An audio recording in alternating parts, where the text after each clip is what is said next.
Praise Ram जय मसीह की। मैं स्टैनली मैकवान, मेरे YouTube channel Hindi Gujarati Bible study में आपका स्वागत है। मेरे चैनल को अभी इसी वक्त आप सब्सक्राइब कर लीजिए। एलिशा एक बार जा रहे थे बैतल को और पीछे काफ़ी बच्चे आए, छोटे बच्चे आए, ऐसा बाइबल में लिखा है। और उन लोगों ने उसको आवाज़ दी, ये टाल वाले ऊपर चढ़। और एलिशा को क्रोध आ गया और एलिशा ने पीछे मुड़कर परमेश्वर के नाम से उनको श्राप दिया। और दो रिछड़ी आई और आकर 42 बच्चे को फाड़ डाला। तो एलिशा ने ऐसा क्यों किया, क्यों इतना क्रोध आया? ये छोटे बच्चे थे तो क्यों ऐसा हुआ, इसके पीछे क्या भेद है, वो जानने के लिए इस वीडियो को पूरा देखो। आओ परमेश्वर के वचन की ओर चले हुए बाइबल से राजाओं का दूसरा पुस्तक, उसका दूसरा अध्याय, दूसरा राजा दूसरा अध्याय और 23, 24 और 25 वचन।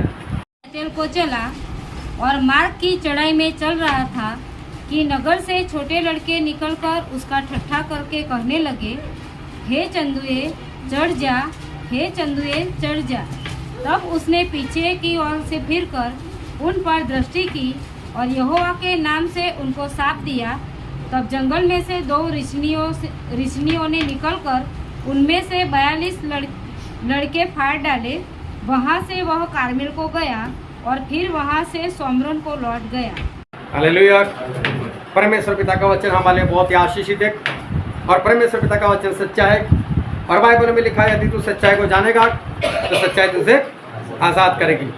हालेलुया।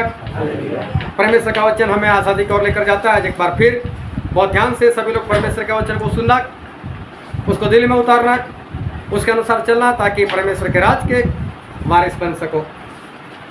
मूसा वो परमेश्वर के दास थे, परमेश्वर के भविष्यवक्ता थे और परमेश्वर ने 80 साल में उनको चुनकर इस्राएल को छुड़ाने के लिए मिस्र देश में उनको भेजा। और मूसा जो थे उन्होंने बड़े बड़े चमत्कार किए। मिस्र का सारा पानी उन्होंने लहू बना दिया। उन्होंने मिस्र में टिड्डियाँ बुलवाई और जो मूसा थे उन्होंने मेढक बुलवाए, मक्खियाँ बुलवाई और इतने चमत्कार किए वहाँ पर कि मिस्र के लोग मूसा की वजह से वो लोग नाश होने लगे, उनकी खेती नाश होने लगी, उनके पशु नाश होने लगे, वो लोग बर्बाद हो गए। और आखिर में परमेश्वर ने इस मूसा के जरिए मिस्रियों के हाथ से अपनी प्रजा को इस तरह से छुड़ा लिया और उन्होंने बोला कि आप जाओ यहाँ से, आपके कारण हम लोग नष्ट होए जा रहे।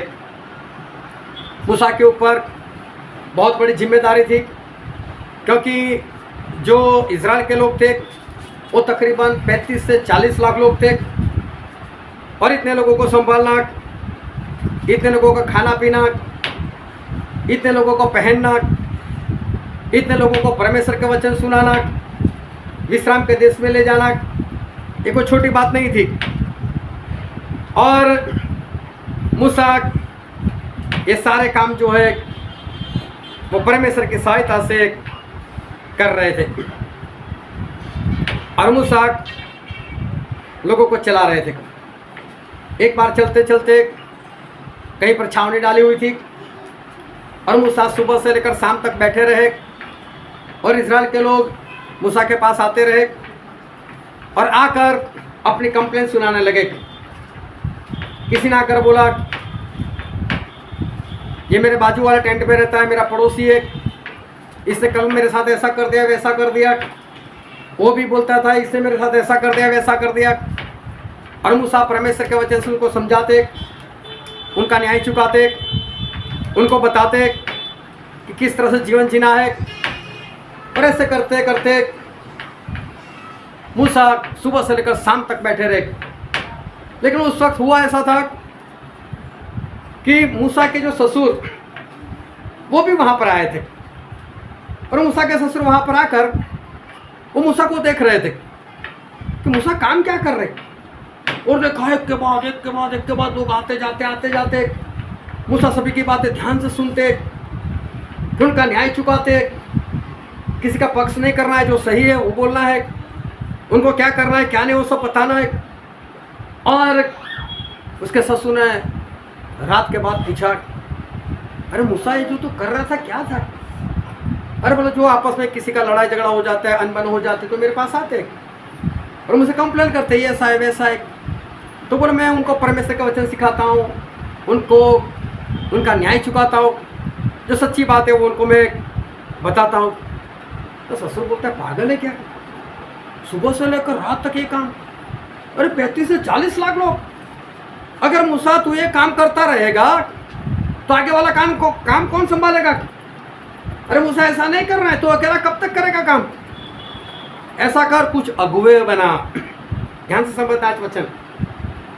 कुछ अगुवों को ठहरा, किसी लोगों को चुन, 10-10 के ऊपर, 50-50 के ऊपर, 100-100 के ऊपर, 1000-1000 के ऊपर किसी को चुन और ये काम वो लोग को सौंप दे, वो लोग करेंगे। हाँ, अगर कोई बड़ी बात हो, बड़ा झगड़ा हो और उनसे अगर हैंडल ना हो तो बोले वो तेरे पास आए। लेकिन तू अकेला ये सब देखता रहेगा तो कब दूसरा काम करेगा? नहीं, इनको काम करने दे। हो सकता है कोई एक आध केस तेरे पास आए, नहीं तो तू जो परमेश्वर तुझे काम दिया है वो तू क्या कर। और मैं भी जो बोल रहा हूँ वो परमेश्वर से पूछ कर करना, मेरे कहने से मत करना, तू परमेश्वर को पूछ कर करना। और बाइबल में एक वचन पढ़ते हैं, निर्गमन का पुस्तक और उसका 18 अध्याय और उसका 18 वचन। इससे तू क्या, वरन ये लोग भी जो तेरे संग है निश्चय थक जाएंगे, क्योंकि यह काम तेरे लिए बहुत भारी है, तू इसे अकेला नहीं कर सकता। हाँ देखो मूसा के ससुर ने बोला कि मूसा ये काम बहुत भारी है, इतने लोगों को संभाल पाना बहुत मुश्किल है, ऐसा मत कर तू। फिर आगे पढ़ते 21, 22 और 23 वचन उसी के। फिर तू इन सब लोगों में से ऐसे पुरुषों को छांट ले जो गुणी और परमेश्वर का भय मानने वाले, सच्चे और अन्याय के लाभ से घृणा करने वाले हो, और उनको 1000-1000, 100-100, 50-50 और 10-10 मनुष्यों पर प्रधान नियुक्त कर दे, और वे सब समय इन लोगों का न्याय किया करे, और सब बड़े बड़े मुकदमों को तो तेरे पास ले आया करे, और छोटे छोटे मुकदमों का न्याय आप ही किया करे। तब तेरा बोझ हल्का होगा, क्योंकि इस बोझ को वे भी तेरे साथ उठाएंगे। यदि तू यह उपाय करे और परमेश्वर तुझको ऐसी आज्ञा दे तो तू ठहर सकेगा, और ये सब लोग अपने स्थान को कुशल से पहुंच सकेंगे। हालेलुया। ये काम परमेश्वर से पूछ कर परमेश्वर को बताओ। और मूसा ने परमेश्वर को बताया, और परमेश्वर ने बोला कि हाँ मूसा, तेरा ससुर जो कह रहा है वो बात सही है, ऐसा ही कर मूसा। तू अकेला ये जिम्मेदारी नहीं ले सकता, तो अकेला ये काम नहीं कर सकता, क्योंकि बहुत भारी है, तेरे ऊपर और भी बहुत सारी जिम्मेदारी है। क्यों परमेश्वर ने ऐसा कहा? क्यों परमेश्वर ने मूसा को इस बात की परमिशन दी? हालेलुया। जागते रहना। परमेश्वर के जो दास है उसके ऊपर बहुत सारी जिम्मेदारियां होती है, उसको मीटिंग करनी होती है, लोगों को वक्त देना होता है। कई बार लोग बोलते हैं हमें वक्त दो, हमारे घर पर आना। कई बार कोई बाहर से आता है, उसके लिए वक्त निकालना। हर रोज़ जो मीटिंग है वो मीटिंग करने, मीटिंग के लिए उनको क्या खाना खिलाना है, आत्मा का भोजन क्या देना है, कौन सा वचन देना है, किस तरह से देना है, क्या सिखाना है, वो परमेश्वर से पूछना है, उसको तैयार करना है। फिर वो वचन जैसा परमेश्वर चाहते हैं वैसे ही उनको देना है, आत्मा की रोटी उनको खिलाना है। जो बीमार है उनके पास जाना है। बीमार भी बोलकर तो बीमार नहीं होते। क्रिस्टली भाई 10 तारीख को मैं बीमार हो जाऊंगी तो आप आ जाना, तो 10 तारीख को टाइम निकाल कर बैठे। ये तो अचानक हो जाता है, अचानक से फ़ोन आ जाता है, यहाँ पर दर्द हो गया, यहाँ पर बुखार हो गया, ऐसा हो गया, वैसा हो गया, और पूरा प्लान चौपट हो जाता है। कहाँ जाना होता है, कहाँ पर चले जाना होता है, परमेश्वर के दास के ऊपर बहुत सारी जिम्मेदारी और बीमारों के पास जाना, और फिर कहीं बाहर जाना है, किसी जगह पर मीटिंग के लिए जाना है, तो कितने लोग जाना है, कितने लोगों को साथ लेकर जाना है, क्या क्या लेकर जाना है, किस में जाना है, कितना खर्च होगा, खर्च कहाँ से लाएंगे, बहुत कुछ जिम्मेदारी जो है वो परमेश्वर के दास के ऊपर रहती है। परमेश्वर के दास को ये सारी बातें संभालनी होती है। खाना बनाना है, जिस्मानी खाना, वो भी कितने लोगों के लिए बनाना है, कितने लोग आने वाले हैं, देखना पड़ता है, फ़ोन करना पड़ता है, पूछना पड़ता है कितने लोग आएंगे कितने नहीं आएंगे, इतने खाने के लिए क्या बनाना है, कहाँ से मिलेगा, कैसे मिलेगा, ये सब कुछ देखना पड़ता है। परमेश्वर के दास के ऊपर बहुत सारी जिम्मेदारियाँ रहती है। और सबसे बड़ी बात है कि परमेश्वर का दास भी वो एक इंसान ही है, उसका भी घर है, उसकी भी पत्नी होती है, उसके भी बच्चे होते हैं, घर का भी काम होता है, घर के लिए भी तेल लाना, चावल लाना, ज़रूरतों को पूरा करना, घर में कोई बाहर से आता है वो देखना, गैस का सिलेंडर भरवाना, तेल लाना, बहुत कुछ, बहुत सारी जिम्मेदारियाँ वो परमेश्वर के दास के ऊपर रहती है। कैसे करेगा वो, कितना करेगा? एक जिम्मेदारी और भी उसके ऊपर बनी रहती है। मानो में लोग क्या बात करते, वो कौन सा धंधा करता है, वो कौन सी जॉब करता है, उसके पास तो टाइम ही टाइम है। अब वो धंधा नहीं करता, वो जॉब नहीं करता, तो एक जिम्मेदारी और बढ़ जाती है।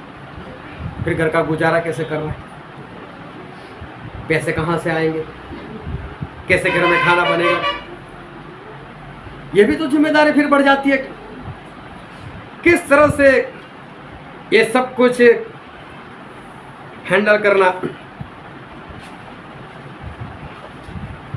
एक बार किसी ने कंप्लेन की किसी परमेश्वर के दास के बारे में, बोले हम हर महीने जैसी तनख्वाह आती थी वैसे उनको दशमांश देते थे। बोले एक बार नहीं दिए तो हमारे घर मिलने भी नहीं आए।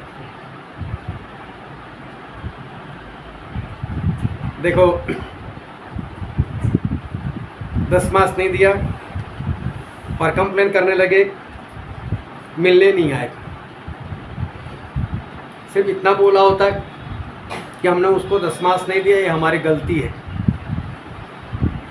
अपनी गलती की बात नहीं करते कि हमने दशमांश नहीं दिया, लेकिन परमेश्वर के दास की बात करें, हमने नहीं दिया तो है मेरा फिर दे देना था। अरे वो तो कहाँ कहाँ जाते हैं, कितने लोगों से मिलते हैं, तो लोग देते ही होंगे, बहुत मिलता है उनको। तो आप कभी साथ में गए? बोले नहीं। कभी देखा? बोले नहीं। फिर से बात कैसे बना सकते हो आप? जाकर देखो, यहूदा इस्करियोती बन जाओ, उसका दान रखने वाले बन जाओ, उसको बोलो मेरा खजांची बना लो, फिर आप खुद गिन कर उनको दे देना। पता चलेगा। एक बार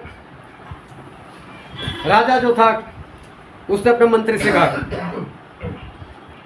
क्या मेरी प्रजा मेरी तरह ईमानदार है? मैं ईमानदार हूं तो मेरी प्रजा भी ईमानदार है। मंत्री बोलते हैं ऐसे ईमानदारी कैसे नाप सकते हो? बोले फिर? बोले ईमानदारी नापना है तो कुछ करना पड़ेगा। बोले क्या करेंगे? बोले मैं आइडिया बताता हूँ। तो उन्होंने जो शहर था, शहर के बाहर एक बड़ा कुंड बनवाया, बड़ी टंकी बनवाई, और जिस दिन अमावस होती है, अंधेरा होता है, उस दिन को तय किया और पूरे राज्य में ढिंडोरा पिटवाया। आधी रात में जाकर एक बाल्टी दूध उस टंकी में डालकर आना है, सभी को सभी को एक एक बाल्टी दूध उस टंकी में डालना है। राजा ने फरमान जारी कर दिया। अब एक इंसान था, वो बाल्टी भरकर जा रहा, उसकी पत्नी बोला इधर आ, दिमाग है कि नहीं? बोले क्या हो? राजा का फरमान है, हुक्म है, एक बाल्टी दूध आप देना है। बोले मुझे भी मालूम है, हमारा शहर कितना बड़ा है, कितने लोग हैं, सभी लोग एक एक बाल्टी दूध डालने वाले हैं। बोले हाँ। बोला आप एक पानी की डाल दो, किसको पता चलने वाला है? बोले ये तो मेरे दिमाग में ही नहीं है, सच्ची बात है तेरी, एक बाल्टी पानी में किसको पता चलने वाला है? दूसरे दिन सुबह मंत्री ने बोला चलो राजा हम देखने के लिए जाते, और पूरी टंकी पानी से भरी हुई थी। सभी ने यही सोचा। इस बहन ने भी सोच लिया, बहुत जगह जाते हैं, बहुत लोग देते हैं, किसके पास गए, किसको देखा, किसने कितना दिया? परमेश्वर कहते हैं हाँ मूसा, जिम्मेदारी तेरे ऊपर बहुत है, जिम्मेदारी तेरे ऊपर ज्यादा है, जिम्मेदारी को बांट ले, बांट दे। कुछ लोगों को अगुआ बना ले, 10-10 का अगुआ बना ले, 100-100 का, 50-50 का, 1000-1000 का अगुआ बना ले, और अपनी जिम्मेदारी को बांट दे। क्या जिम्मेदारी बांटने की चीज है? क्या जिम्मेदारी कभी बांटी जाती है? सही में जिम्मेदारी बांटने की चीज नहीं है। मूसा के ससुर, किसी को नाम मालूम? मूसा के ससुर का नाम क्या था? यित्रो। ससुर का नाम याद रखते, यही जिंदगी खराब करने वाला है। कहीं ऐसा तो नहीं है? तो वो मिदान देश का था और वहां का वो याजक था।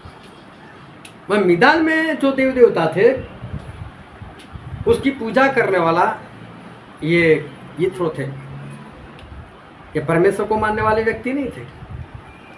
अभी सोचो, एक अन्य जाति से किसी और को मानने वाला व्यक्ति, उसने एक ही बार मूसा को देखा, सुबह से शाम तक देखा, इतनी जिम्मेदारी, और एक अन्य जाति को पता चल गया नहीं यार, ये जिम्मेदारी अकेला नहीं कर सकता तू, ये तेरे अकेले की बात नहीं है, मूसा इस जिम्मेदारी को बांट। क्या ये यित्रो आत्मिक है? क्या वो आत्मा से चलता है? ऐसा तो कुछ भी नहीं, और फिर भी उसको दिखा देता है। सही में इजराइल लोगों को दिखना चाहिए था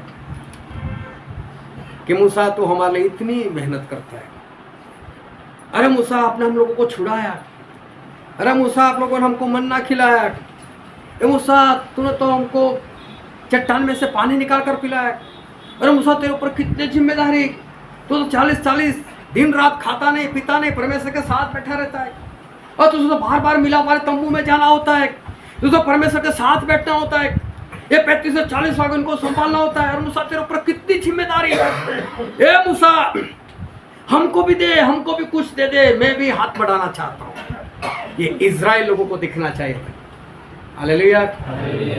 समझ रहे हो कि नहीं? ध्यान से समझना, ये दिखना चाहिए था इजराइल लोगों को, ये दिखना चाहिए था विश्वासी लोगों को, और दिखाई दिया एक अन्य जाति के व्यक्ति, एक अन्य जाति से है, उसको ये बात दिखाई देती है कि मूसा के ऊपर जिम्मेदारी ज़्यादा है। जिम्मेदारी वो बांटने की चीज़ नहीं है, जिम्मेदारी उठाने की चीज़ है। हालेलुया। जिम्मेदारी तो कब बांटी जाती है? जब कोई उठाता नहीं, तब बांटी जाती है। लेकिन इंसान अगर समझदार हो, उसके छाती में दिल हो, दिल मांस का बना हुआ हो, उसका सर खाली ना हो, उसके अंदर दिमाग हो, दिमाग चलता भी हो, वो जिम्मेदारी उठा लेता है, वो सामने से मांग लेता है। जिम्मेदारी वो बांटने वाली चीज नहीं होती, वो देखने से वो पता चल जाना चाहिए। मूसा ने कुछ अगुए ठहराए, 10-10 के ऊपर, 50-50 के ऊपर, 100 के ऊपर, 1000 के ऊपर, और अगुवे ठहराए, सभी को जिम्मेदारी बांट दे, देखो अभी आपको ऐसा करना है। 10 लोगों में कुछ होता है तो 10 वाले के पास आएंगे, उससे नहीं होगा तो 100 वाले के पास जाएगा, उससे नहीं होगा तो 1000 वाले के पास जाएगा। जब किसी से नहीं होगा तो मूसा के पास। अभी सारी जिम्मेदारी मूसा के ऊपर से चली गई, बहुत बड़ा बोझ मूसा के ऊपर से चला गया। इतने अगुवे ठहराए, 10-10 के ऊपर, 50-50 के ऊपर, 100-100 के ऊपर, 1000-1000 के ऊपर, और जिम्मेदारी सभी लोगों के ऊपर बांट दी। ध्यान समझना, जब जिम्मेदारी बांटी जाती है ना, वो काम करता ही नहीं है। जो जिम्मेदारी उठाता है वो काम करता है। जब जिम्मेदारी बांटी जाती है वो कभी भी कोई काम नहीं करता, क्योंकि जबरदस्ती उसको दिया गया है। उसने उठाया नहीं, उसने उठाना चाहा नहीं, उसको दिया गया। पर गिनती के पुस्तक में इस लिखा है ऐसा, गिनती का पुस्तक उसका 11वां अध्याय उसका 25 वचन। तब यहोवा बादल में होकर उतरा और उसने मूसा से बातें की, और जो आत्मा उसमें था उसमें से लेकर उन 70 पुरनियों में समवा दिया। और जब वह आत्मा उनमें आया तब वे नबूवत करने लगे, परंतु फिर और कभी न की। हालेलुया, हालेलुया, देखो ध्यान समझक, हालेलुया, हालेलुया, देखो ध्यान समझक। परमेश्वर ने मूसा ने जो अगुवे ठहराए, तो मूसा को बोला, मूसा तेरे ऊपर जो आत्मा है, मैं तेरा जो इस काम से अभिषेक हुआ है वही अभिषेक में इनके ऊपर डालता हूँ। क्यों? क्योंकि तेरे वाला काम करना है तो तेरा ही अभिषेक चाहिए। तो परमेश्वर ने अपना आत्मा उनके ऊपर रखा। ये सभी मूसा वाले आत्मा से भर गए। मूसा के अंदर जो काम था वो काम से लोग भर गए। लेकिन क्या लिखा है मालूम है? उसके आखिरी लाइन एक बार फिर पढ़ो। परंतु फिर और कभी न की। हाँ, जब तक उनके ऊपर आत्मा रहा तब तक ही इन्होंने काम किया, उसके बाद काम नहीं किया। हालेलुया। अगुवे तो ठहरा है, मूसा ने अभिषेक भी कर दिया, उनको पवित्र आत्मा भी मिल गए, लेकिन पवित्र आत्मा खो बैठे, काम नहीं किया इन्होंने। मूसा की हालत जैसी थी वैसी की वैसी हो गई। उसके बाद मूसा ने कोई भी अगुवे नहीं ठहराए। अगुवे तो अभी भी है, ये लोग, इनको निकाल नहीं दिया, लेकिन बिना काम के। सिर्फ नाम है, हम 10-10 के ऊपर, हम 50-50 के ऊपर, 100-100 के ऊपर। 10 वाला ना 10 को देखता है, 50 वाला ना 50 को देखता है, 100 वाला ना 100 को देखता है। कुछ भी कोई किसी को नहीं देख रहा है, कोई भी काम नहीं कर रहा है, सभी लोग अपनी मस्ती में। लेकिन अगुवे अभी भी बने हुए, लेकिन सारी जिम्मेदारी किसके पास है? वापस वही मूसा के पास। मूसा की हालत जैसी थी वैसी की वैसी हो गई। परमेश्वर को जरूरत है कि कोई आए और परमेश्वर के दास का हाथ बढ़ाए, कोई आए और परमेश्वर का काम करे। इसलिए तो परमेश्वर ने मूसा को भी चुना था कि तू मेरा काम कर, मूसा मेरी जगह पर आ जा, तू मेरा काम कर। परमेश्वर को जरूरत है ऐसे लोगों की जो परमेश्वर का काम करे, जो परमेश्वर के दास की जो जिम्मेदारियां है उसमें हाथ बढ़ाए और वो इस तरह से इस्तेमाल हो, ऐसा परमेश्वर चाहते हैं। इससे जब प्रभु से इस धरती पर आए थे, वो तो पवित्र थे, वो तो मूसा के समान नहीं थे, वो तो सब कुछ कर सकते थे। लेकिन प्रभु से भी आकर 12 चेले ठहराए। क्यों? उनको चाहिए कोई, उनकी सहायता कोई कर सके, प्रभु को भी चाहिए। और 70 चेले भी ठहराए, और भी अनगिनत चेले थे जिनकी गिनती बाइबल में नहीं लिखी। जो आखिर में प्रभु को दफन करने के लिए जाता है, यूसुफ नाम था, वो भी तो प्रभु का चेला था, लेकिन गुप्त था, उसने अपना नाम जाहिर नहीं होने दिया था। तो देखो प्रभु के 12 चेले, 70 चेले और ऐसे छिपे हुए चेले। क्यों? जो प्रभु को जो काम करना था वो काम इन लोगों के जरिए करवाए। लिखा है बाइबल में कि जहाँ जहाँ प्रभु जाने वाले थे वहाँ पर 70 चेलों को भेजा, 2-2 की जोड़ी में भेजा। जाओ 35 जगह पर जाकर आओ, मेरा सुसमाचार फैला कराओ। इसका मतलब प्रभु यीशु को जरूरत है कि कोई उनका हाथ बढ़ाए, प्रभु यीशु को जरूरत है कोई उनका काम करे।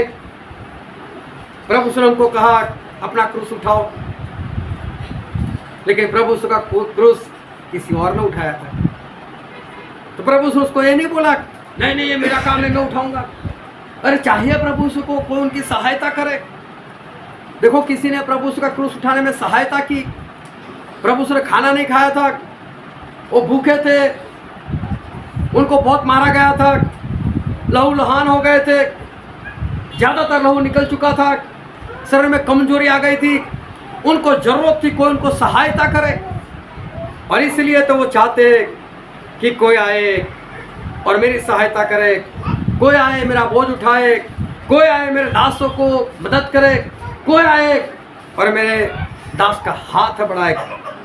परमेश्वर चाहते हैं, परमेश्वर चाहते हैं। और बाइबल में वचन पढ़ते हैं मरकुस उसका अध्याय 6 और उसका 31 वचन।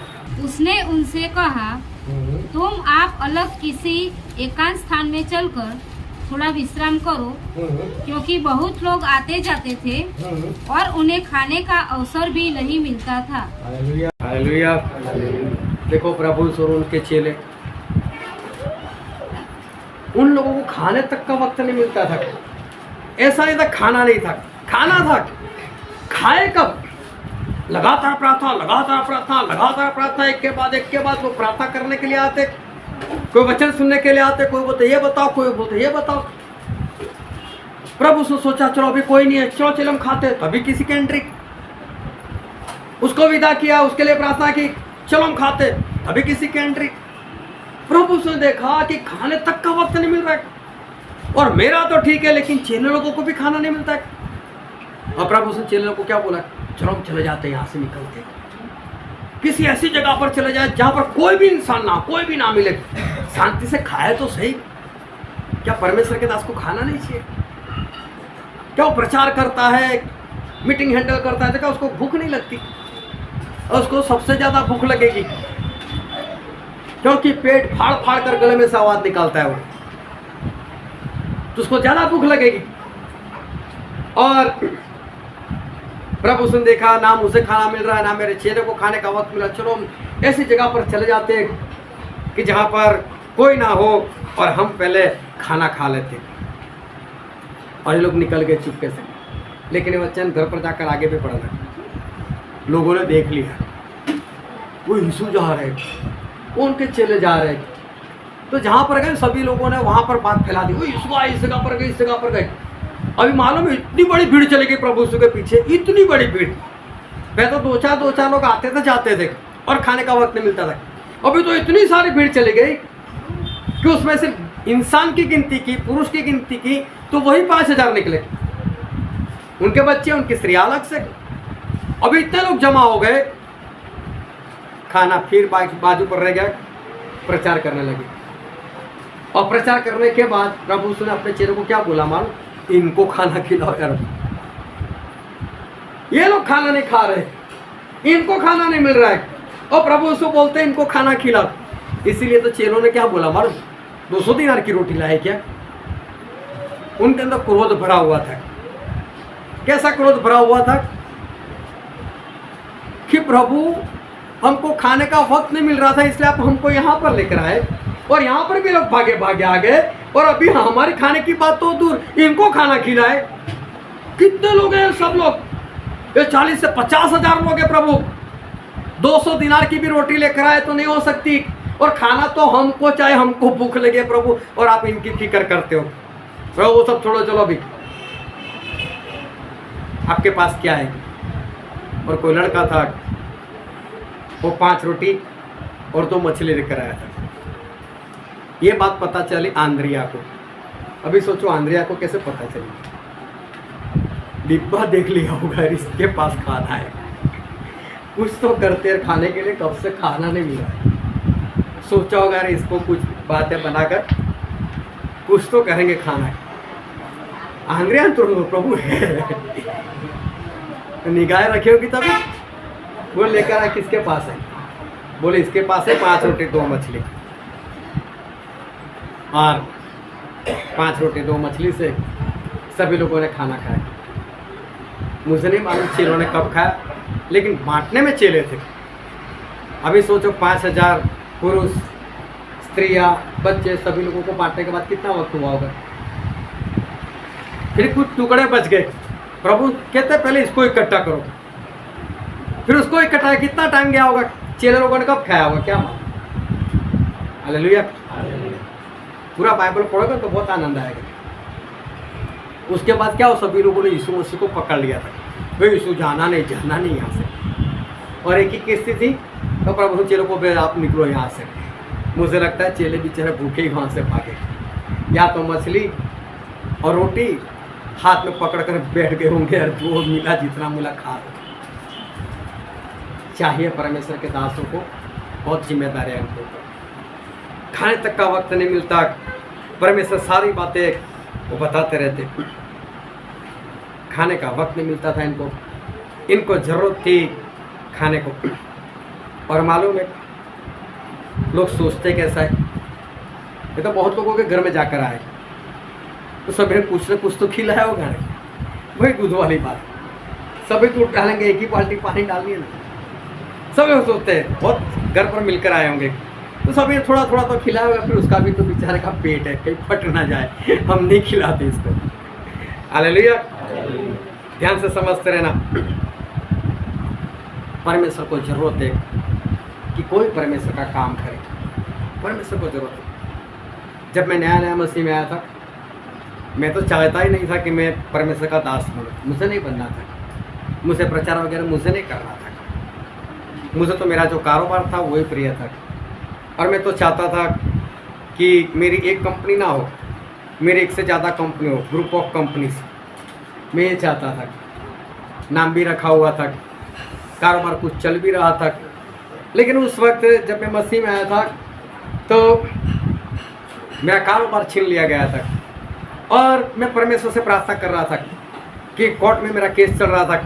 और जब जब मेरी तारीख आती थी उस तारीख तक मेरी प्रार्थना चलती थी। तारीख के दिन भी ज़्यादा प्रार्थना चलती थी। परमेश्वर आज मैं जा रहा हूँ, आज मुझे कोर्ट में जाना है, आज जज मेरे साथ रहे और जज जो है वो मेरे हक में मेरा फैसला करे और मुझे वो ऐसा कुछ करे, ऐसा फैसला दे कि मुझे मेरा घर वापस मिल जाए, मुझे रहने की जगह मिल जाए, मेरा कारोबार भी मुझे वापस मिल जाए। बस ये मैं प्रार्थना करता रहता था। और जब मैं कोर्ट में जाता था, मेरे वकील से मिलता था और वकील बोलता है 10 मिनट में जाकर आए।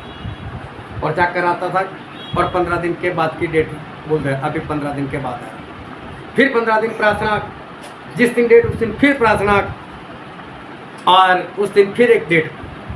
तो परमेश्वर ये सब क्या चल रहा है? साथ साथ में बाइबल पढ़ना, संगति में जाना, ये सब कुछ भी हो रहा था। और बाइबल पढ़ते पढ़ते पता चला कि परमेश्वर तो ऐसा चाहते हैं कि मुझे सभी को माफ़ करना है।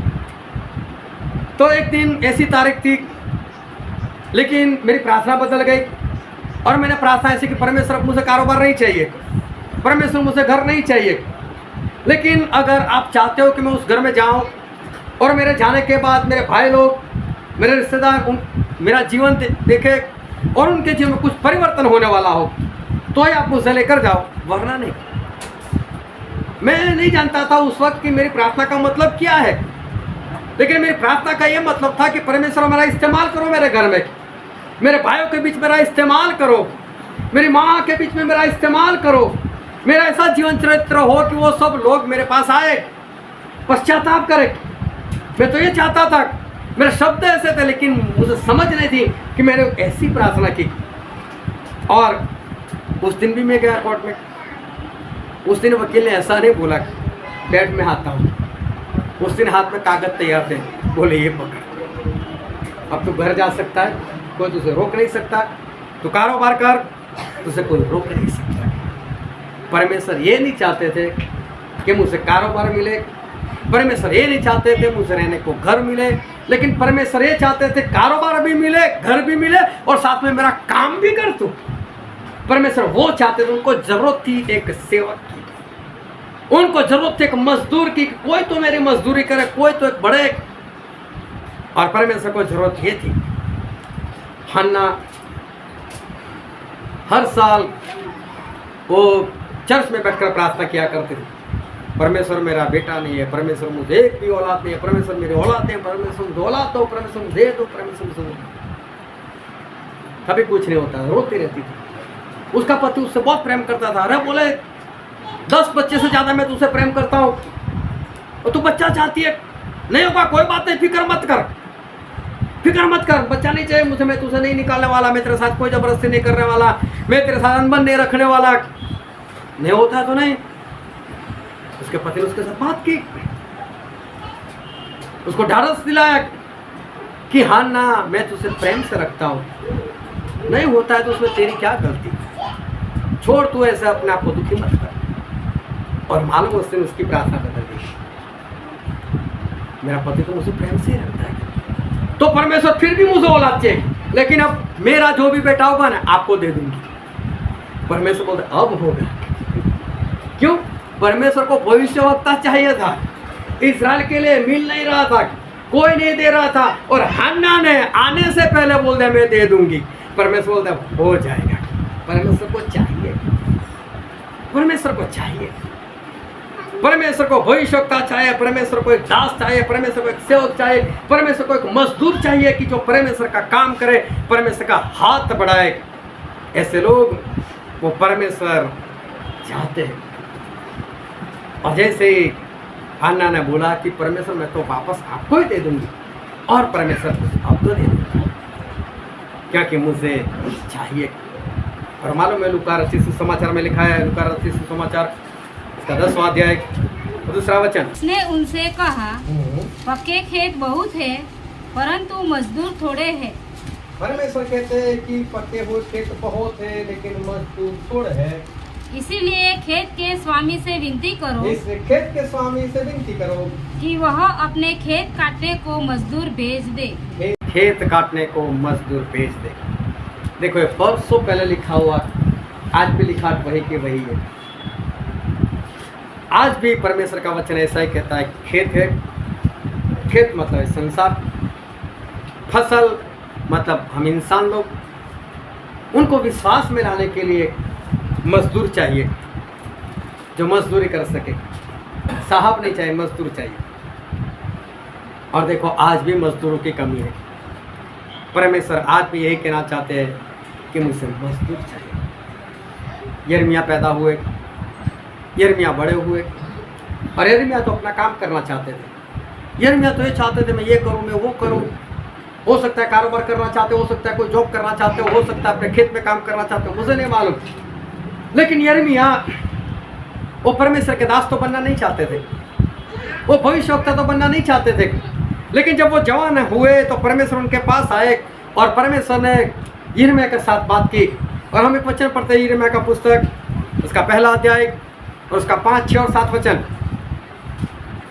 गर्भ में रचने से पहले ही, गर्भ में रचने से पहले ही मैंने तुझ पर चित्त लगाया। परमेश्वर यिर्मयाह को ऐसा बोलते हैं, मैंने तुझ पर चित्त लगाया, और उत्पन्न होने से पहले ही, और तू उत्पन्न होने से पहले, तू इस धरती पर तूने पैर रखा उससे पहले ही मैंने तेरा अभिषेक किया। देखो परमेश्वर बोलते हैं मैंने तेरा अभिषेक किया, मैंने तुझे जातियों का भविष्यवक्ता ठहराया। मैंने तुझे जातियों का भविष्यवक्ता ठहराया। हालेलुया। ध्यान से समझो, परमेश्वर को जरूरत थी, एक भविष्यवक्ता की जरूरत थी।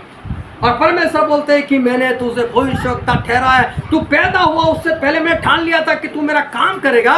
फिर आगे क्या लिखा है? तब मैंने कहा, तब यिर्मयाह ऐसा बोलते हैं, हाय प्रभु यहोवा, हाय प्रभु यहोवा, देख मैं तो बोलना भी नहीं जानता, मैं तो बोलना भी नहीं जानता, क्योंकि मैं लड़का ही हूँ। मैं तो अभी बच्चा ही हूँ। परंतु यहोवा ने मुझसे कहा, लेकिन यहोवा ने उनसे ऐसा कहा, मत कह कि मैं लड़का हूँ, क्योंकि जिस किसी के पास मैं तुझे भेजूँ वहाँ तू जाएगा, हाँ, और जो कुछ मैं तुझे आज्ञा दूँ वही तू कहेगा। हालेलुया। परमेश्वर बोलते हैं ऐसा मत बोल बच्चा हूँ, ऐसा मत बोल मैं तेरा काम नहीं करूँगा, ऐसा मत बोल मैं भविष्यवक्ता नहीं बन सकता। अरे मुझे तेरी जरूरत है, तू मेरा हाथ बढ़ा, तू मेरा काम कर। देखो समझ में आ रही है बात? परमेश्वर चाहते हैं ऐसे लोगों को जो उनका काम करे। परमेश्वर को जरूरत है कौन का काम करे, परमेश्वर को जरूरत है कौन के दास का हाथ बढ़ाए। परमेश्वर को ऐसे लोगों की जरूरत है जो परमेश्वर के काम को आगे बढ़ाए। परमेश्वर वो अपने लिए चाहते हैं, लेकिन ध्यान से समझना, परमेश्वर के काम करने की बात तो छोड़ो, परमेश्वर जो काम देते हैं उसकी बात तो छोड़ो, परमेश्वर के दास की सहायता करने की बात भी छोड़ो। मैंने तो ऐसे ऐसे लोगों को देखे हैं कि जो खुद को आगे बढ़ने के लिए भी काम नहीं कर रहे, परमेश्वर के लिए तो नहीं करे, वो तो छोड़ो, बहुत बड़ी बात है। परमेश्वर के दास के हाथ नहीं बढ़ाता वो भी छोड़ो, लेकिन वो खुद भी आगे बढ़ने के लिए जो करना चाहिए वो नहीं कर रहा। एक भाई साहब को मैंने पिछले 5-6 साल से बोला कि भाई साहब आप अच्छे हो, परमेश्वर के पीछे चलते हो, दशमास भी अपना निकालते हो, लेकिन आपको ये नहीं मालूम आपका दशमास कितना बनता है। तो आप ऐसा करो, एक नोटबुक लेकर आओ, उसमें एक और अपना खर्चा लिखो, एक और अपनी आमदनी लिखो, और देखो कितनी कमाई आप करते हो, उसके हिसाब से दशमास निकालो। जब निकाल ही रहे हो तो ऐसे ही निकालो, तो हो सकता है कि आप ज़्यादा देते हो सकता है अगर आप कम दे रहे हो तो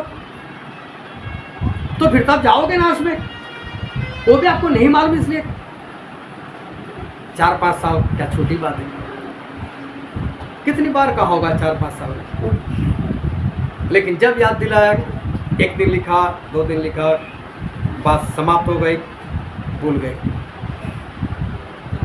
क्या परमेश्वर हिसाब नहीं मांगेंगे? क्या परमेश्वर नहीं पूछेंगे?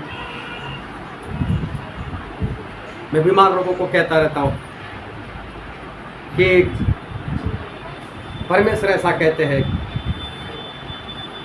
यदि तू मेरी वाणी तन मन से सुने, मेरी निगाह में जो सही है वो करे, मेरी आज्ञाओं को माने, तो मैं तुझे चंगा करने वाला तेरा परमेश्वर। कई लोग लंबे अरसे से बीमार चल रहे, बीमार ही चलते जा रहे।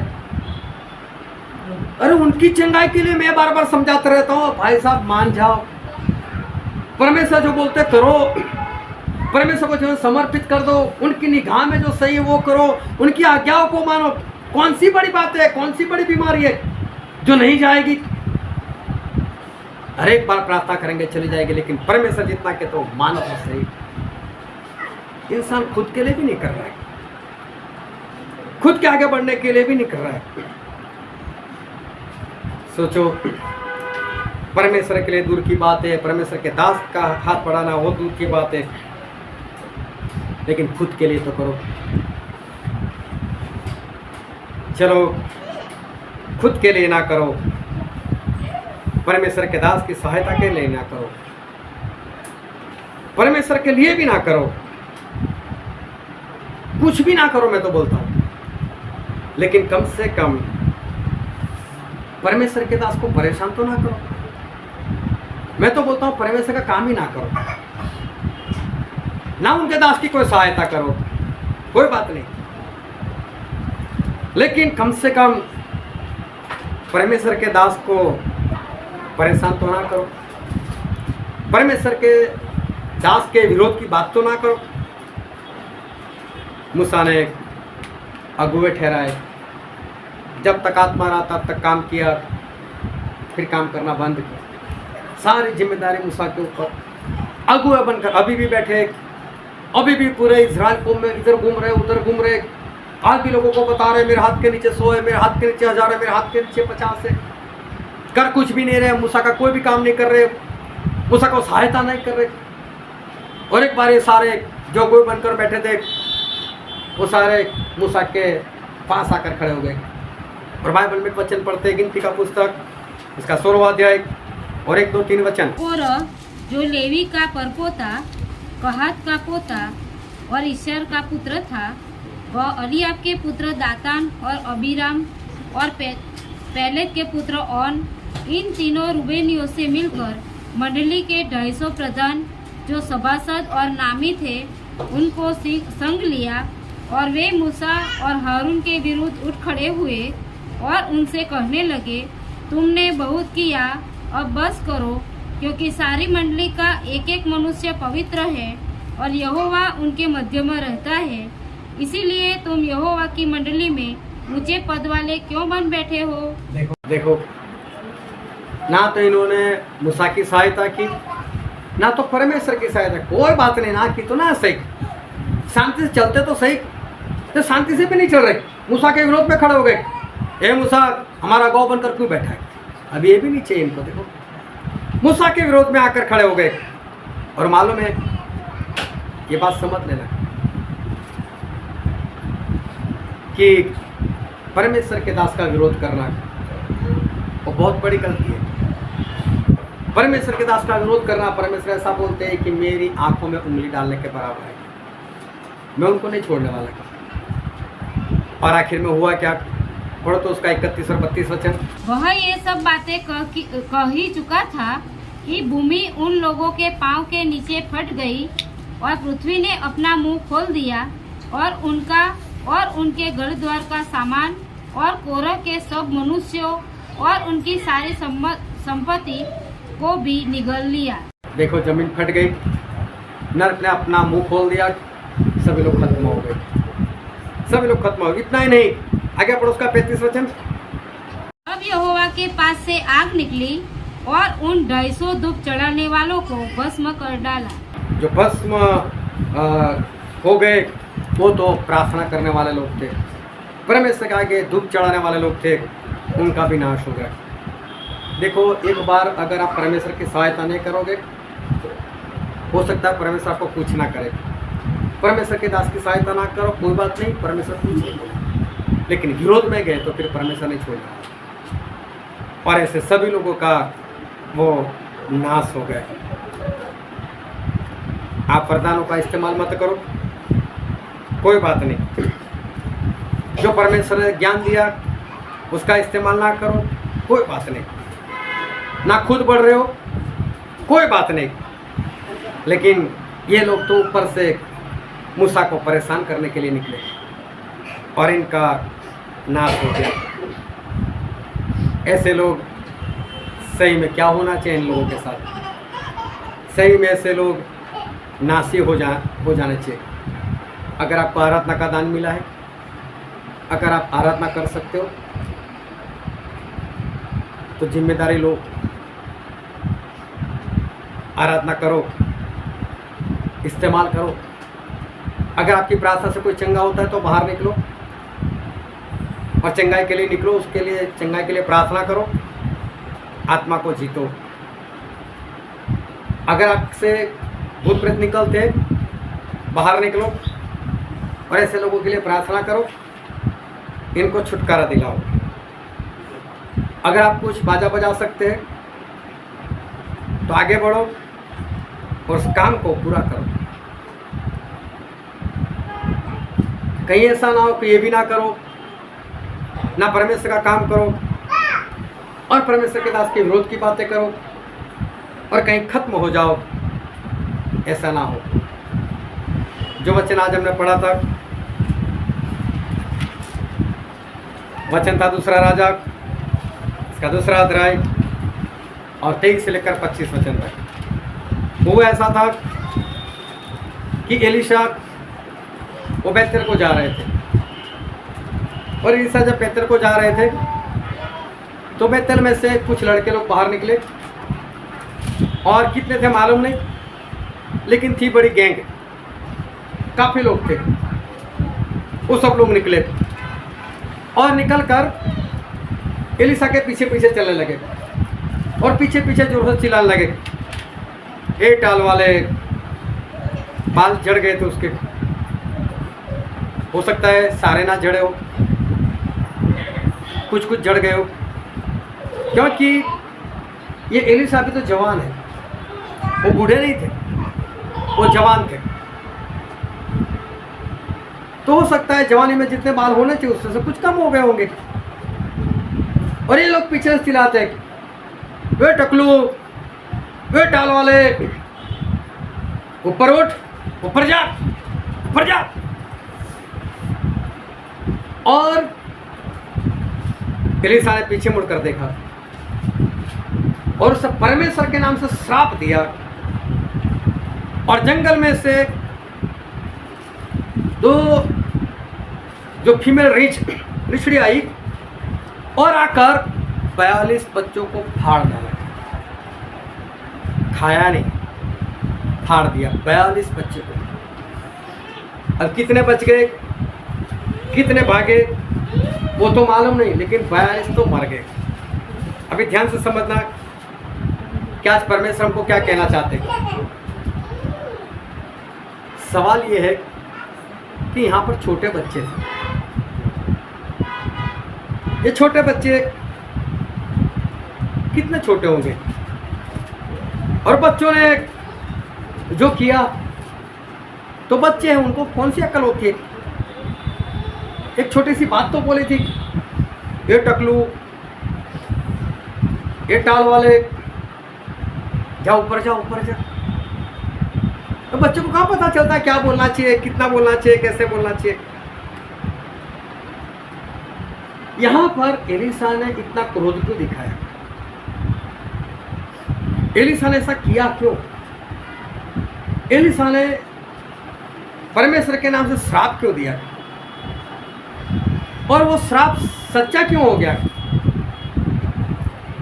और जंगली पशु ने आकर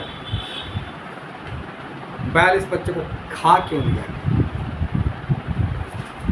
ध्यान से समझना, यहाँ पर परमेश्वर ने कुछ बातें हमारे लिए रखी हुई है। और जो वचन हमने पढ़ा था, कोई पढ़ो तो उसका 23 वचन। वहाँ से वो बेतेल को चला और मार्ग की चढ़ाई में चल रहा था कि नगर से छोटे लड़के निकलकर, अब ध्यान से समझता, छोटे लड़के ऐसा लिखा है। छोटे लड़के मतलब कितने छोटे, किसको कहे हम छोटे। पुराना नियम जो है वो इब्रानी लैंग्वेज में लिखा गया है, और इब्रानी लैंग्वेज में यहाँ पर छोटे बच्चा जो शब्द है, उसके लिए जो शब्द इस्तेमाल किया है वो शब्द है नाआर, NA स्पेस AR, नाआर, छोटा बच्चा। और ये शब्द एक और जगह पर भी इस्तेमाल किया गया है, और दूसरी जगह है, हम पढ़ते हैं उत्पत्ति का पुस्तक, उसका 37वां अध्याय 37 और उसका दूसरा वचन।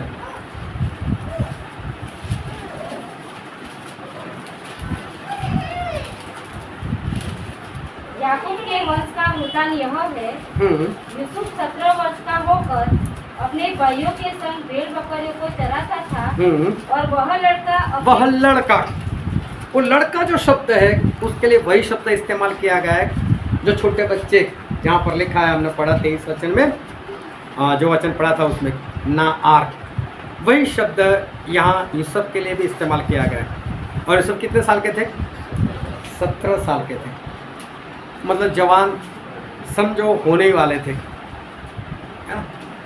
फिर ये शब्द एक जगह पर और लिखा है, और हम पढ़ते उत्पत्ति का ही पुस्तक, उसका 22वां अध्याय और उसका 5 वचन। और उसने अपने सेवकों से कहा, गदहे के पास यहीं ठहरे। देखो, अब्राहम ने अपने सेवकों से, नौकरों से ऐसा कहा, आप लोग यहाँ पर गदहे के पास रहो।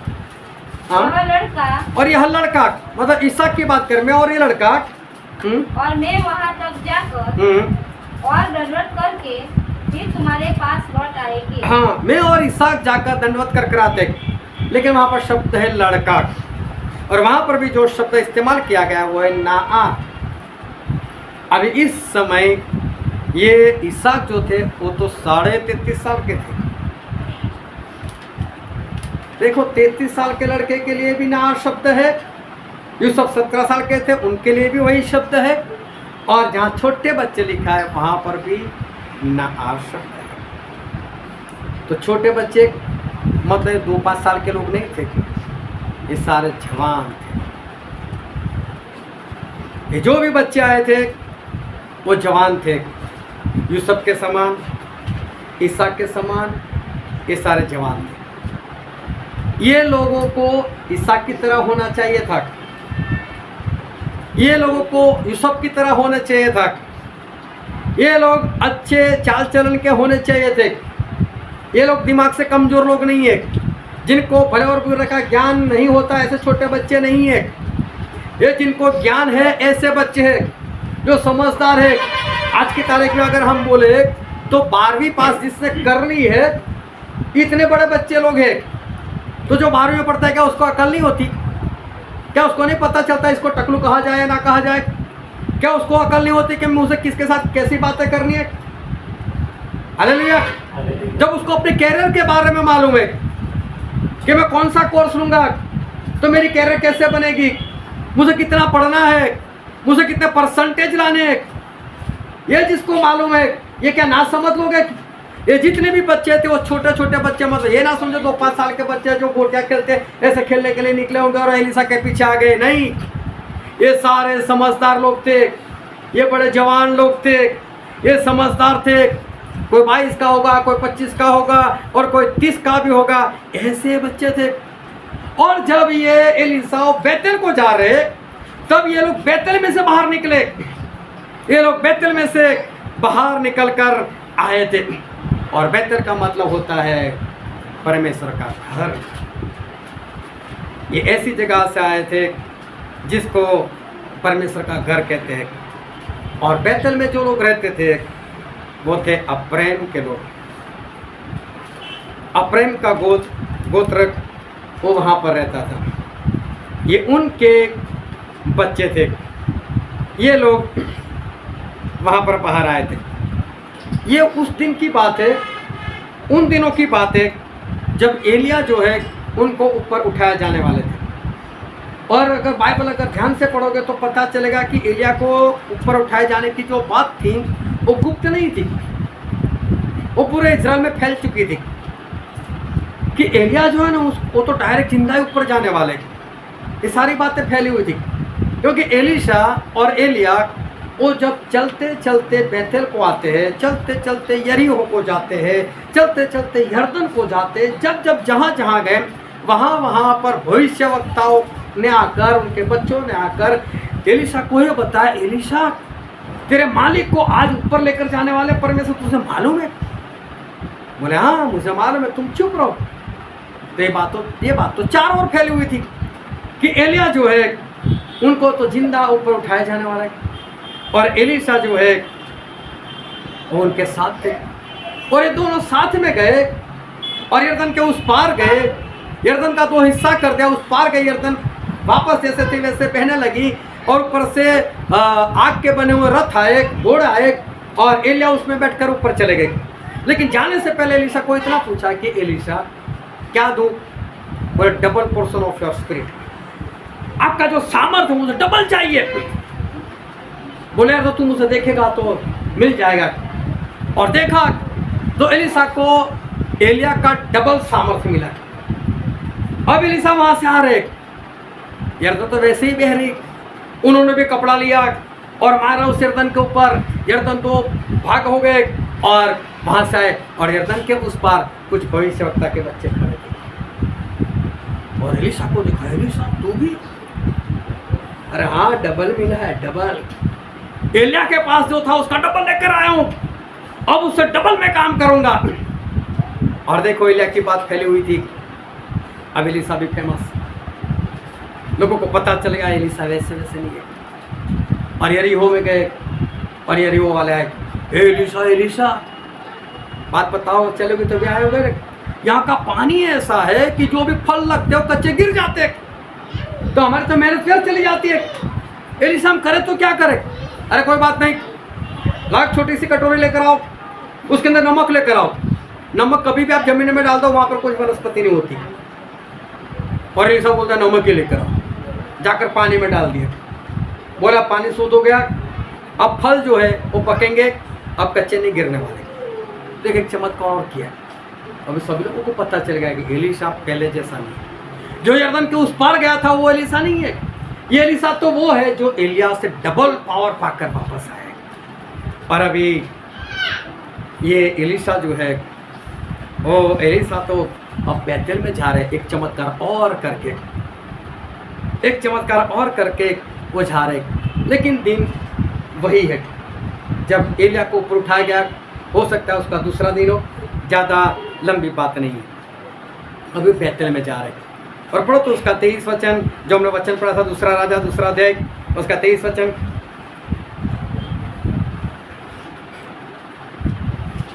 वहाँ से वह बैतल को चला और मार्ग की चढ़ाई में चल रहा था कि नगर से छोटे लड़के निकलकर, हाँ देखो, नगर के छोटे बच्चे निकल, ये लोग अंदर से बाहर आए। अब एक बात तो समझ में आ गई, छोटे बच्चे नहीं थे, ये सारे जवान लोग थे। अब उनको पता चला है कि एलिशा आ रहा है, तो जवान लोगों की जो टोली थी ना, वो पूरी गैंग बनकर बाहर निकली। चलो यार एलिशा आ रहा है, देखते एलिशा को, चलो यार एलिशा को देखते। या के पीछे पीछे तो घूम रहा था, और ऐसा सुना है उसको डबल पोर्शन मिला है, उसका एलिया का जो डबल पावर है वो मिल रहा है। और ये सभी लोग गैंग बनाकर शहर से निकले। अभी बैतल को ये जा रहे एलिशा, इधर से ये लोग बाहर आ रहे सामने से, लेकिन सामने आकर ऐसे वापस उसके पीछे घूम गए और एलिशा के पीछे पीछे जा रहे। और पीछे पीछे जाकर ये सभी लोग बोल रहे हैं, ए टकलू, ए टाल वाले। लेकिन हम वचन पढ़ते फिर से 23 वचन पढ़ो तो। वहाँ से वह बैतल को चला और मार्ग की चढ़ाई में चल रहा था कि नगर से छोटे लड़के निकलकर उसका ठट्ठा करके कहने लगे, हे चंदुए चढ़ जा, हे चंदुए चढ़ जा। Hallelujah, hallelujah. जाग रहे हो कि नहीं? अब ध्यान समझना, हम अंतिम पड़ाव में के परमेश्वर हमसे क्या बात करने के लिए। ये सारे अप्रेम जो है उसके गोत्र के हैं। अप्रेम के बारे में बाइबल में ऐसा लिखा है, वचन और पढ़ लेते हैं। भजन संहिता उसका 60 अध्याय, भजन संहिता 60 और उसका 7 वचन।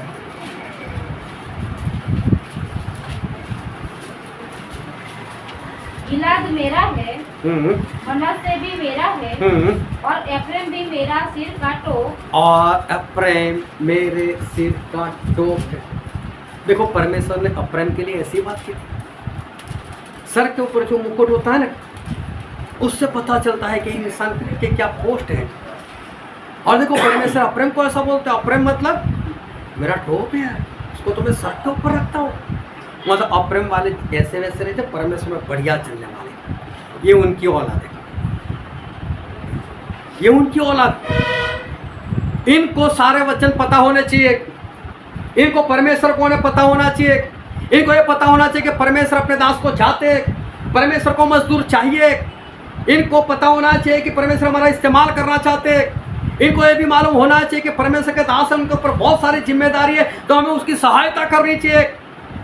और ऐसे लोग, ऐसे बच्चे, लेकिन छोटे बच्चे नहीं, जवान लोग, वो आए एलिशा के पीछे, और ना तो ये परमेश्वर का काम कर रहे, ना तो परमेश्वर के दास की सहायता कर रहे, लेकिन परमेश्वर के दास को बोल रहे, ए टकलू, ए टकलू। और फिर से पढ़ो जो वचन पढ़ा था हमने, उसका 23वां वचन।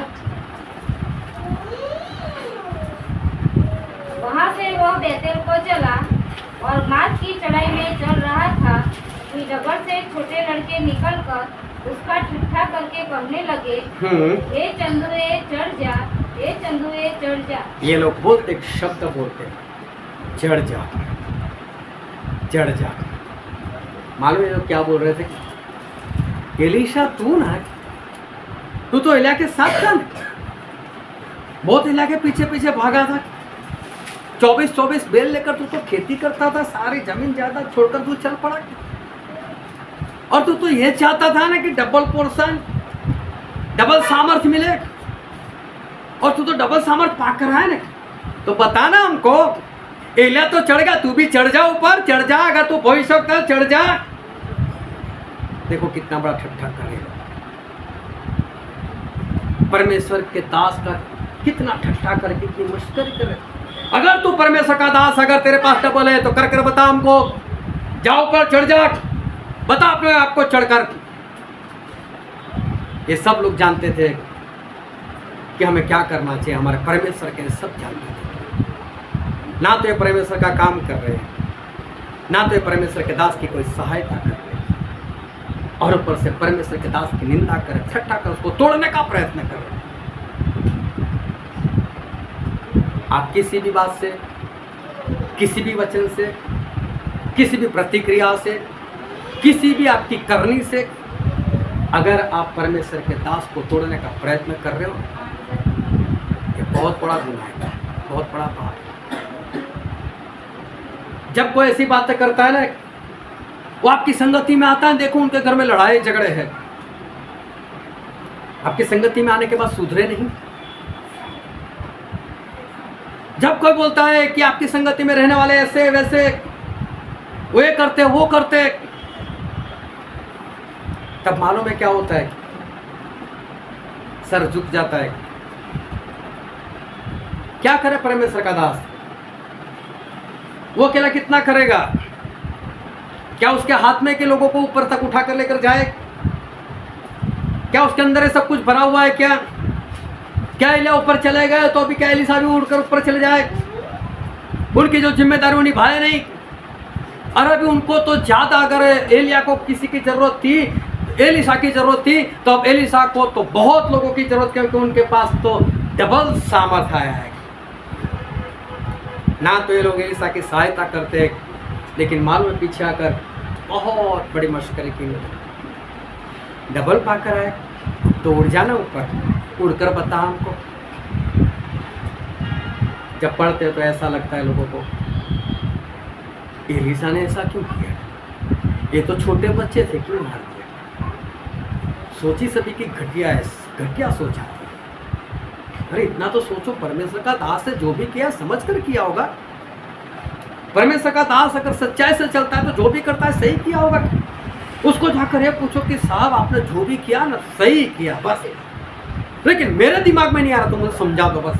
मैं इतना तो मानता हूँ कि आपने सही किया। नहीं यार, उसको ऐसा नहीं करना चाहिए था, नहीं उसको ऐसा नहीं बोलना चाहिए था, नहीं यार उसको तो उसके घर जाना चाहिए था।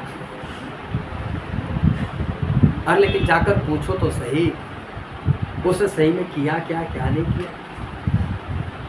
और ऐसे लोगों को परमेश्वर कभी नहीं छोड़ता। और इसलिए चाहे परमेश्वर का हाथ बढ़ाओ या ना बढ़ाओ, परमेश्वर के दास का हाथ बढ़ाओ या ना बढ़ाओ, परमेश्वर का काम रुका नहीं, रुकने वाला है नहीं। लेकिन अपने आप को सुधार दो। कहीं ऐसा ना हो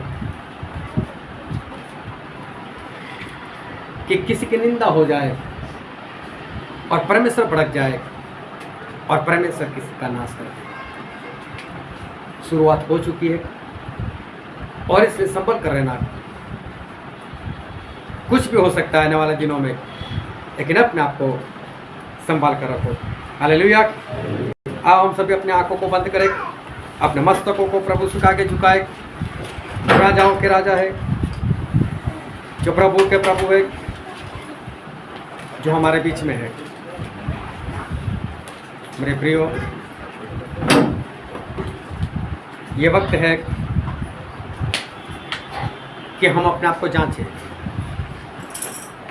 ये वक्त है कि हम अपने आप को परखें।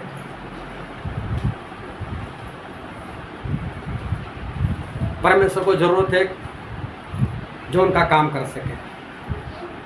परमेश्वर को ऐसे लोगों की जरूरत है जो उनके दास का हाथ बढ़ा सके।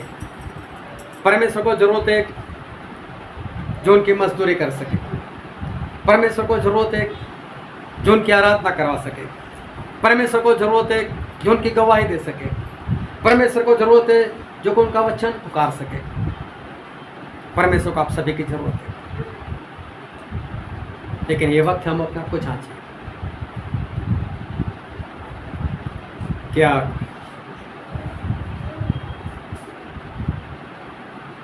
मेरे अंदर कुछ है? क्या मैं परमेश्वर की सहायता के लिए कुछ कर सकता हूँ, कुछ कर सकती हूँ? क्या मैं परमेश्वर के दास की सहायता के लिए कुछ कर सकता हूँ, कुछ कर सकती हूँ? क्या मेरे अंदर कुछ है? क्या मेरे अंदर कोई टैलेंट है? और है तो क्या मैं उसका इस्तेमाल करता हूँ, करती हूँ?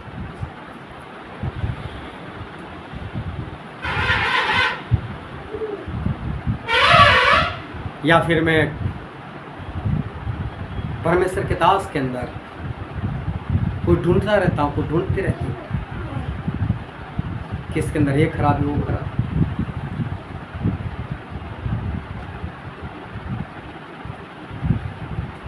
परमेश्वर का क्रोध कितना भड़का कि 42 बच्चे खत्म हो गए। वो कौन से छोटे बच्चे थे? शहर में कितने परिवारों में रोना बिलखना हो गया होगा, लेकिन गलती किसकी थी? आज अपने आप को जांचो, अपने आप को परखो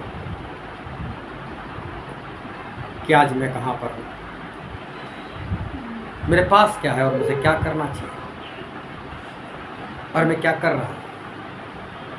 कहीं ऐसा ना हो कि परमेश्वर का क्रोध पड़ के जितना भी कर सकते हो परमेश्वर के लिए इस्तेमाल हो। परमेश्वर को ज़रूरत है